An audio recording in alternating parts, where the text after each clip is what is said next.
Nagharap sa isang closed-door meeting sina US President Donald Trump at Chinese President Xi Jinping na bahagi ng state visit ng US leader sa China nitong Huwebes, oras sa China.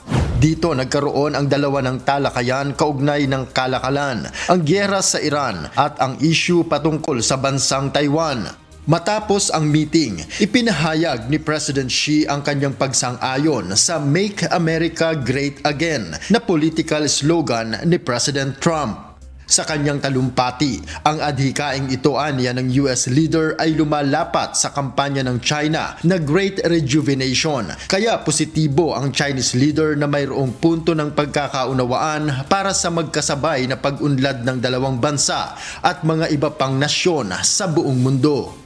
The people of China and the United States are both great peoples.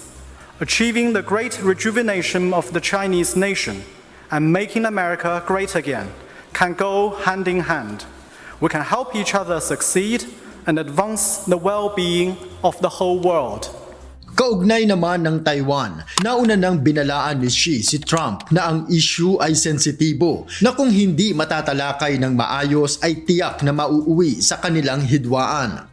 Sa ulat ng White House, ilan sa mga napagkasunduan ng dalawa ay ang pagpapalago ng ugnayang pangkalakalan, partikular ang mas malawak na access sa Chinese businesses at pagpaparami ng Chinese investment sa American market, mas agresibong hakbang upang mapigilan ang pagpasok ng illegal na fentanyl sa US market, at ang dagdag na pagbili ng China sa US agri-products. Saglit na pinayagang makapasok ang mga business executives sa pagpupulong ng dalawa upang pag-usapan ang tungkol sa negosyo at pamumuhunan.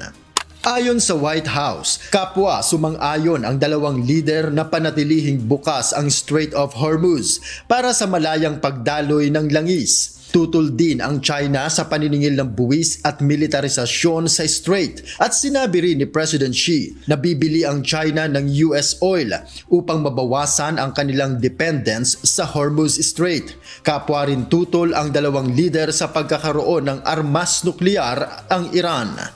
Samantala, nagpaliwanag si Trump sa pahayag ni Xi na isang declining nation ang US. Aniya, sang-ayon siya ng 100% sa sinabi nito na bumagsak ang Amerika. Ngunit ang pinatutukuyan aniya ni Xi ay ang nagdaang sinapit ng Amerika sa mga pumalyang polisiya ng kanyang minana sa nakaraang administrasyon. Katunayan aniya, binati pa siya ni President Xi sa lahat ng kanyang maraming achievement upang muling maibangon ang US kahit sa maikling panahon pa lamang niya bilang Pangulo. Samantala, formal nang inimbitahan ni President Trump si President Xi para naman bumisita sa Amerika sa buwan ng Setyembre. Nagpasalamat ang US leader sa mainit na pagtanggap ng China sa kanilang delegasyon.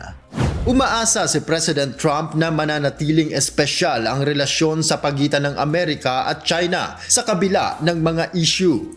Tonight it is my honor to extend an invitation to you and Madam Peng to visit us at the White House this September 24th, and we look forward to it. The American and Chinese people, it's a very special relationship, and I want to thank you again. This has been an amazing period of time.